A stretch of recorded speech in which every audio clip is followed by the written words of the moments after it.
Então, esse vídeo vai ser para ensinar como fazer passo a passo o método de previsão de séries temporais chamado de decomposição clássica. Esse método ele funciona bem para modelos com tendência e sazonalidade, tá? Uma coisa que a gente tem que observar é qual é o tipo de sazonalidade, né? O tipo de tendência, a gente também tem que observar isso, tá? Mas além de observar se a tendência ela é uma reta, é linear, é exponencial, é polinomial, a gente também tem que observar qual é o tipo de sazonalidade, tá? Se essa sazonalidade é aditiva, então eu vou usar o modelo aditivo, né? O meu Y. O que é decomposição clássica? É você decompor uma série. Classicamente, ela é composta em tendência, sazonalidade e erro. Se essa sazonalidade é aditiva, eu vou somar a sazonalidade, a tendência. Agora, se essa sazonalidade é multiplicativa, eu vou multiplicar a sazonalidade e a tendência, tá?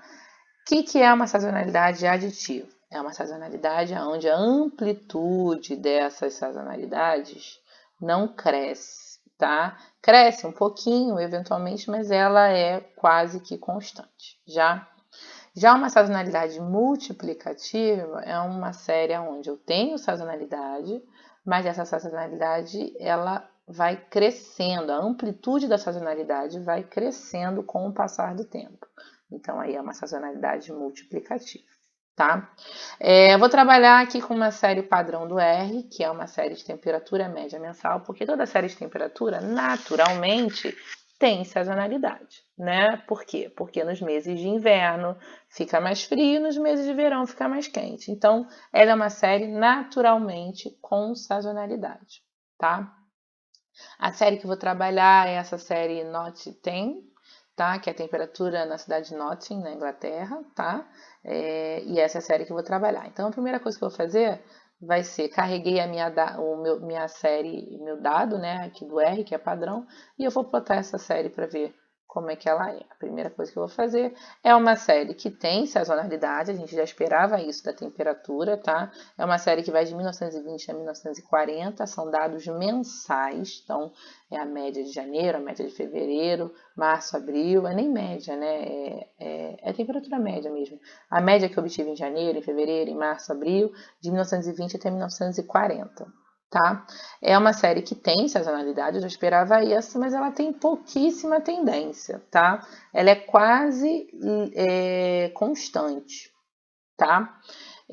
Então, eu acho que uma tendência linear cabe bem aqui nessa série, tá? A gente não diz que a série é estacionária porque ela tem sazonalidade, tá? Mas é uma série que a tendência dela é praticamente estacionária, né?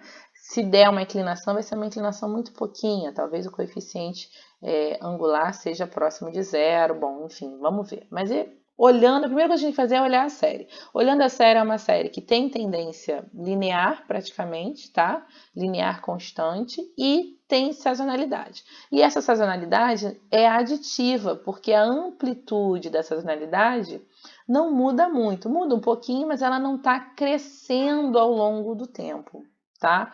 Então, é uma sazonalidade aditiva. Vai ser essa que a gente vai trabalhar, tá certo? Então, beleza, vamos carregar aqui nossa série, já tem o script um pouco já meio pronto. Então, vamos fazer aqui a série. A série temperatura, carreguei o dado, já plotei a série. Então, agora o que eu vou fazer? Eu vou fazer o seguinte, essa série tem 12 meses por ano, de 1920 a 1940. Eu vou deixar o último ano para teste, tá? Então, eu vou usar até 1939. Então, a primeira coisa que eu vou fazer, quando eu vejo essa data, se eu botar aqui, plotar só a série,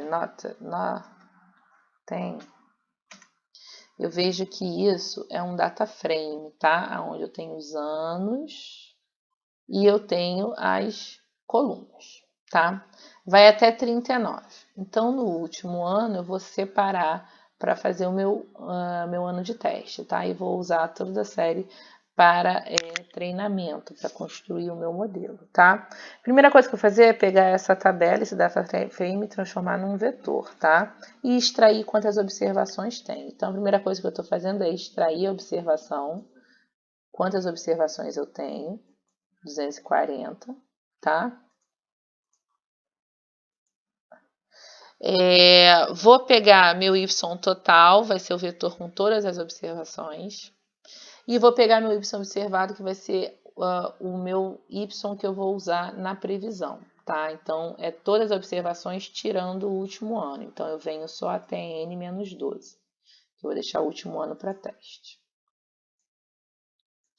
E vou pegar esse outro pedacinho, que é o y-teste, e vou guardar para testar lá no final, tá? A minha série. Então, vou rodar aqui y-teste.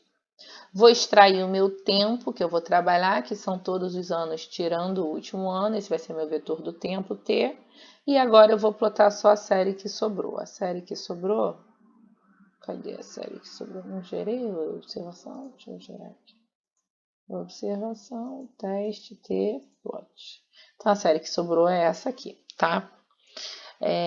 Eu tenho observação 228 observações, então eu extraí o último ano mesmo, tá? E ela é uma série, é a mesma série, né? Só tirei o último pedacinho. Então, a primeira coisa que eu vou fazer é estimar a tendência por mínimos quadrados, ou seja, usando o método da regressão, tá? Como eu vejo aqui no gráfico que essa tendência é uma reta, então eu vou usar o método dos mínimos quadrados, linear model, regressão linear, dizendo que a minha variável y, que é o valor observado da temperatura, depende unicamente da variável t, que é o meu tempo, que é esse aqui, tá? Depende unicamente dessa variável, ele vai criar o vetor, vai criar uma reta, porque eu estou dizendo que depende de uma variável só, tá? Se eu dissesse que ela dependia, porque eu estou querendo uma reta, então eu estou dizendo isso, que isso vai ser uma reta. Se eu acho que ele depende como um polinômio de grau 2, por exemplo, eu vou fazer um modelo de regressão linear dizendo que o meu y observado, ele depende de duas variáveis, de t e de t ao quadrado. Então, aí ele vai gerar coeficiente para t ao quadrado também. Lembrando que para entrar tem que ser esse i da identidade de t ao quadrado. Se eu acho que é um polinômio de grau 3, então eu vou dizer que o meu y depende de t mais t ao quadrado mais t ao cubo. Lembrando que t ao cubo vai ser i de t ao cubo. E aí ele vai gerar coeficientes para todos esses, para o t ao quadrado e para o t ao cubo, e por aí vai, tá? Como eu estou achando que a tendência é linear, pelo que eu estou vendo, eu estou dizendo que y só depende de t, tá? Mas se for um polinômio de grau maior, você só vai mudar isso aqui, colocando que ele depende de t ao quadrado ou de t ao cubo, tá? No nosso caso, estou supondo que a tendência é linear, então eu vou usar só esse pedaço aqui vai ficar comentado, tá? Então, vou gerar a minha tendência, vou printar o que o meu modelo gerou, né? Ele gerou que o meu y dependia só de t, e aí gerou os coeficientes de uma reta, né? Isso vai gerar a reta de tendência, que tem coeficiente linear, né? Que é onde eu intercepto o eixo y, em 48,27, e o coeficiente angular, que é o que multiplica o t, 0,006. Então, é próximo de zero. Foi o que eu falei, uma reta quase sem inclinação, que é o que o gráfico estava indicando, né? Então, a nossa equação de reta gerada, vou até deixar aqui em cima, foi a seguinte equação: y é igual a 0,006t mais 48,27, tá? Essa é a nossa equação de tendência que ele gerou, tá? Dentro dessa variável tendência, como eu gerei para esse comando linear model, ele já vai estar armazenado esses coeficientes, esse vai ser o coeficiente 1, esse vai ser o coeficiente 2 no modelo. Já vai estar armazenado os pontos da tendência, tá? Ó, se eu quiser gerar aqui, plotar esses pontos que eu gerei aqui de ajuste, os pontos ajustados à reta, né, a essa reta, eu venho no comando abline e aí ele gerou a reta de tendência, tá? Os pontos ajustados a essa reta, tá? Então, esses são os pontos calculados para cada t, utilizando essa reta aqui, e essa é a nossa reta de tendência, tá?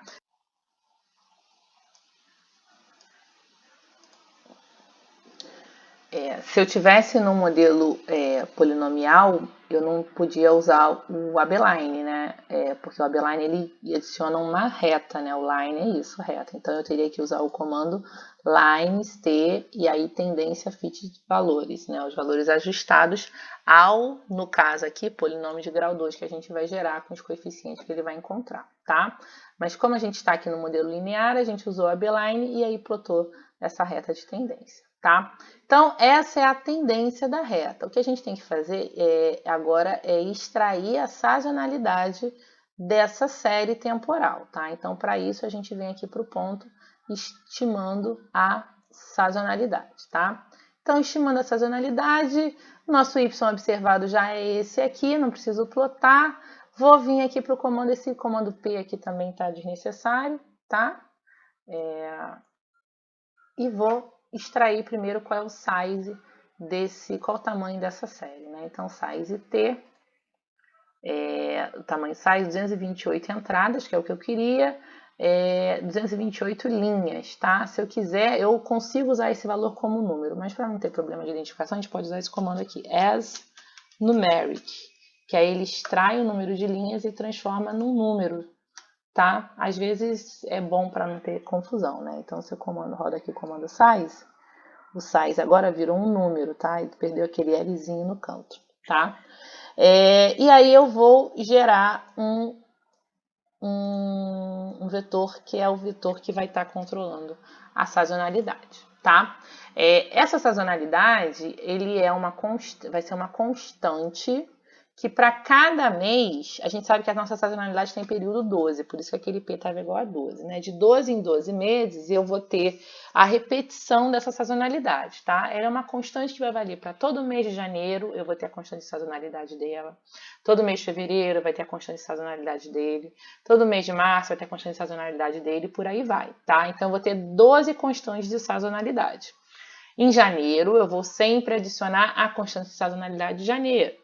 Fevereiro, vou adicionar a constante de sazonalidade de fevereiro e por aí vai, tá? Então, esse vetor sazonal ele não precisa ser do tamanho de size, que é 228, ele só precisa ter tamanho 12. Então, estou criando aqui um modelo de 12 entradas, todas as entradas iguais a 0, porque eu não sei ainda qual o tamanho desse vetor sazonalidade, tá? Estou só criando o vetor sazonal, que é um vetor de zeros com 12 coordenadas, tá? E aí agora eu vou criar a sazonalidade. Como é que a gente cria a sazonalidade? A gente tem que lembrar que quando eu estou aqui... O que é um modelo, né? O nosso modelo que a gente está trabalhando, o modelo da decomposição. Ele vai ser y igual a tendência mais sazonalidade mais erro, tá? Então, isso quer dizer, eu já tenho a equação da tendência. Então, eu sei em cada ponto T qual é a tendência naquele ponto T, tá? Isso eu já sei, é só jogar na equação da reta, tá? Então, como é que eu vou obter a sazonalidade? Vou tirar esse T para não confundir, tá? Mas como é que eu obtenho a sazonalidade? Se eu pego esse T, que está positivo desse lado, e passo para o outro lado subtraindo, a gente vai obter o seguinte, que sazonalidade mais erro é igual a Y, que é a observação, menos a tendência, tá? Então, é dessa expressão que eu vou tirar a sazonalidade, tá? Eu vou ter sazonalidade mais erro para todos os pontos T, né? Se eu faço no tempo I, eu tenho a observação no tempo I, eu tenho a tendência no tempo I. E aí eu vou obter uma sazonalidade mais erro no tempo I, que é dada a diferença dos dois, tá? Então, a sazonalidade vai ser extraída daqui. Eu vou ter para cada mês de janeiro dessa série, eu vou ter uma sazonalidade mais erro de janeiro do ano 1, sazonalidade mais erro de janeiro do ano 2, sazonalidade mais erro de janeiro do ano 3 e por aí vai, tá? O que vai ser a nossa constante de sazonalidade? Vai ser a média dessas sazonalidades mais erro em todos os meses de janeiro. Essa vai ser a constante de sazonalidade para janeiro. A constante de sazonalidade para fevereiro vai ser a média de todas as sazonalidades mais erro para todos os meses de fevereiro. Então, vou fazer um acumulado de todas as sazonalidades mais erro de fevereiro, Vou calcular a média e essa vai ser a minha constante de sazonalidade para o mês de fevereiro, tá? Então, é assim que a gente calcula a sazonalidade. Constante de sazonalidade é a média da sazonalidade mais erro em todos os meses daquele período, ou seja, de janeiro. Qual é a constante de sazonalidade para janeiro? É a média da sazonalidade mais erro de todos os meses de janeiro. Qual é a constante de sazonalidade de fevereiro? É a média da sazonalidade mais erro de todos os meses de fevereiro, tá? Então, é assim que a gente vai construir. Então, para isso, eu vou lá entrar num for, vou entrar ponto a ponto, repara, para cada tempo T, I no caso, tá? A primeira coisa que eu vou fazer é saber em que mês eu estou. Para saber em que mês eu estou, eu vou usar essa função aqui, que é a função resto, tá? Ou mod, a gente também chama de mod, a função resto. Então, eu vou pegar o mês que eu estou dividido por 12. Qual é o resto? O resto é essa expressão aqui, é o J. Então, por exemplo, se eu estou em janeiro, que é o mês 1, 1 dividido por 12 dá resto 1. Então, J é igual a 1. Se eu estou no mês, por exemplo, 13 da minha série, é o janeiro do outro ano. 13 dividido por 12 dá 1, resto 1. Então, essa aqui é a função resto. J virou 1 de novo, tá? Se eu estou no mês 25, 25 dividido por 12 dá 2, resto 1. Ou seja, eu estou no mês de janeiro, no ano 3, tá? Então, todos essas constantes vão cair no mês de janeiro, tá? E como é que eu calculo a sazonalidade? A gente já falou lá, observação menos tendência. Então, observação nesse mês I menos tendência ajustada no mês I, isso vai dar a constante de sazonalidade, tá? Então, a sazonalidade vai ser calculada assim, observação no mês I menos a tendência nesse mesmo mês I, tá certo? Poxa, mas e esse J aí? Esse J é para saber aonde eu vou botar essa constante, né? Se o meu J é igual a 1, quer dizer que eu estou no mês de janeiro. Então, eu vou adicionar esse sazonalidade ao meu sazonalidade de janeiro. Se o meu resto deu 2, eu estou no mês de fevereiro. Então, eu vou adicionar essa sazonalidade ao somatório aqui de fevereiro. Então, para todo J, o resto que for indica que mês eu estou. Janeiro, mês 1, fevereiro, mês 2 e por aí vai, tá? Se deu resto 0, isso quer dizer que eu estou em dezembro. Resto 0, eu estou em dezembro. Então, eu vou adicionar a minha sazonalidade, vou adicionar minha sazonalidade à sazonalidade de dezembro, tá? Então, com isso, eu vou separar aonde eu vou colocar essa sazonalidade. Se em janeiro, se em fevereiro, se em março, até dezembro, tá certo? Então, vamos rodar esse for. E aí, vamos plotar o que é esse vetor sazonal que gerou. É um vetor com 12 entradas, tá? Aonde ele está mostrando o que é esse valor? Esse valor é a soma das diferenças, tá? É a soma dessas sazonalidades mais erro, tá? A soma de todas as sazonalidades mais erro em janeiro, a soma de todas as sazonalidades mais erro em fevereiro, por aí vai. Como é no hemisfério norte, né? Tá vendo? Ó, dá uma soma negativa nos meses de inverno, que é quando eu estou com o pico para baixo da tendência, e nos meses mais quentes dá uma soma positiva, que é quando eu estou acima, tá? Mas essa é a soma, não é a média, tá? Para encontrar a média, eu tenho que ver quantos janeiros eu tenho. Se eu tenho 5 anos, eu tenho 5 janeiros. Quantos fevereiros eu tenho? Se eu tenho 10 anos, eu tenho 10 fevereiros. Tenho que pegar cada entrada dessa e dividir pelo número de anos, tá? Para a gente poder obter a média dessas sazonalidades. E aí sim, eu vou... Não gerei o vetor anos? Vamos gerar aqui o vetor anos. Aí sim, agora eu vou poder gerar a minha constante sazonalidade. Então, todo mês de janeiro eu vou pegar a minha tendência e subtrair 9,27. Todo mês de fevereiro eu vou pegar a minha tendência e subtrair 9,8. Todo mês de março eu vou pegar a minha tendência e subtrair 6,81. Todo mês, março, abril, maio. Todo mês de maio eu vou pegar minha tendência e somar 3,55.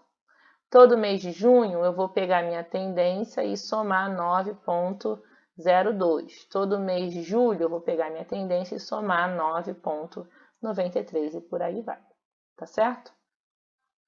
Então, com isso eu testei a minha variável de sazonalidade. Tá bom? Então, beleza. Então, o que é o nosso modelo de previsão? É isso aqui. Meu modelo de previsão é esse: tendência mais sazonalidade, tá? Por quê? Porque o erro é o fator aleatório, eu não consigo controlar. Eu vou saber o erro a partir do momento que eu comparar o que eu observei com o que eu estou prevendo, tá? Então, o meu erro vai ser igual à minha observação menos a minha previsão. E a minha previsão é tendência mais sazonalidade, tá? Então, a primeira coisa que eu tenho que verificar é se esse erro está tendo média zero, tá? O erro não vai dar zero pontualmente, mas ele precisa, no geral, dar zero. Porque isso quer dizer o quê? Isso quer dizer que o que está sendo superestimado é compensado no final da série pelo que está sendo superestimado. Então, isso me dá um erro zero no erro da construção. Então, a primeira coisa que eu vou fazer vai ser calcular o vetor de erros. Para cada tempo t, eu vou ter um erro que é dado por y observado menos y previsto, tá?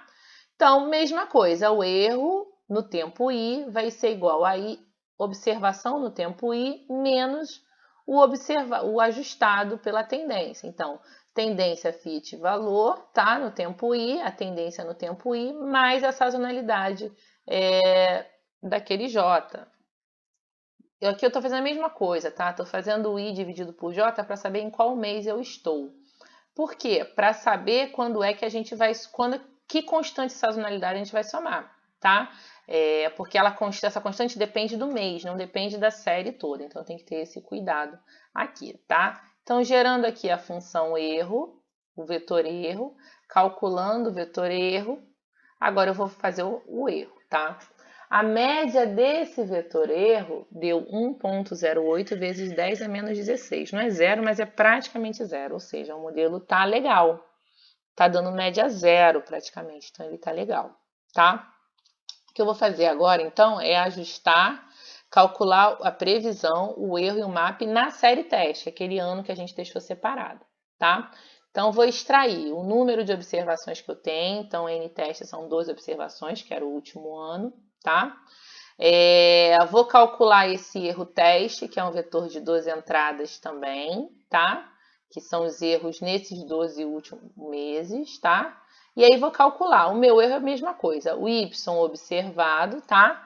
E agora eu vou pegar, quem é esse Y observado? É daquela série inicial, que é a série total, mas só vou pegar o último ano. Então é size, porque size era a última observação da série de treinamento, mais o I. O I é onde eu estou andando aqui na série teste. Então, size, que era a última observação, 228 mais 1, vai dar janeiro do ano que eu quero prever.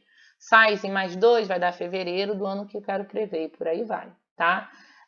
Então, a observação nesse local aí, após a minha série de treinamento, menos o meu Y previsto, que é a tendência, ó, coeficiente angular mais coeficiente linear vezes esse tempo t, que é size mais i, ou seja, o último valor da série, mais janeiro, mais fevereiro, mais o sazonal 12, porque aqui eu estou com o resto zero quando for em dezembro.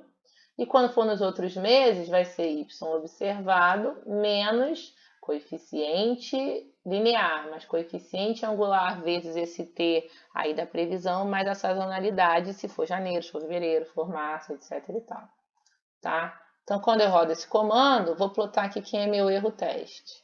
O erro nessa série deu esse valor aqui, tá? Se eu calculo a média do erro, deu uma média alta, né? Porque a série é pequena, né? Quanto menor a série de teste, aí eu estou fazendo um ano só, né? Menos eu tenho essa compensação, né? De valores subestimados e superestimados, né? Tá pequeno, tá 0,4, mas você vê que tá bem maior do que quando eu olho a série completa com 20 anos, né? 19 anos, tá? Mas se eu calcular o MAP, que é o erro absoluto percentual, relativo percentual, né? eu tenho que o mapa é bem pequenininho, 0,9%, tá? Então, relativamente, esse erro não está tão grande, tá? Ele está com uma previsão legal, assim, em termos de futuro, né? Prevendo esse próximo ano, tá bom? Então, vamos lá. Plotando agora a tabela, só para a gente ter uma visão geral aqui do que está acontecendo na série, vamos plotar essa tabela resultados, né? Essa tabela resultado, aqui na primeira coluna eu tenho a observação, o que observa ser em campo, tenho a tendência, né? Tendência e fit valores, os valores ajustados na reta nesses tempos. Aqui eu tenho a sazonalidade, repara que eu criei um vetor aqui de um vetor que está replicando de 12 em 12 o vetor sazonalidade. Então, aqui, ó, nessas primeiras 12 entradas é o meu vetor de sazonalidade. Depois ele repete, 9.7, 9.89, 9.6 tal, 2.79, 3.55, 9.04. Ele vai se repetindo, que é a sazonalidade. Em janeiro tem que ser essa constante, em fevereiro essa, em março essa, por aí vai. Então, quem é meu Y previsto? É tendência mais sazonalidade. Vai ser a soma desses dois. Y previsto, tendência mais sazonalidade. Y previsto, tendência mais sazonalidade, por aí vai. E o erro vai ser o observado menos o previsto. O observado menos o previsto. E por aí vai. Tá bom? Então, vamos fazer a previsão aqui para a série toda, só para juntar a série toda. O Y previsto vai ser exatamente o mesmo pensamento. O Y previsto para a série toda vai ser tendência, coeficiente linear, mas coeficiente angular no tempo I, mais a sazonalidade se eu tiver em dezembro. E aqui nos outros meses, coeficiente linear, mais coeficiente angular vezes o tempo I, mais a sazonalidade, tá? Então, só estou gerando agora a série para a previsão para a série toda, que é exatamente pegar esse daqui e somar, tá? Estou somando esses dois coeficientes, essas duas colunas aqui. Poderia fazer direto, mas eu resolvi fazer com a função. Tendência mais sazonalidade. Então, rodando esse comando aqui. Porque minha tendência é linear, tá? Se ela for polinomial, eu tenho que levar em consideração que eu vou ter mais coeficientes. E aí, vamos plotar essas duas séries, né? Eu vou usar a biblioteca ggplot. Vou gerar aqui um data frame de dados, tá? Aonde? Na primeira coluna está as observações, na segunda está o Y observado em campo, na terceira está o Y previsto, a previsão que a gente gerou pelo modelo DC, e na quarta está o erro, tá? Então, eu vou gerar um data frame disso aí e vou plotar esse data frame. Nosso data frame aí está para a série toda, tá?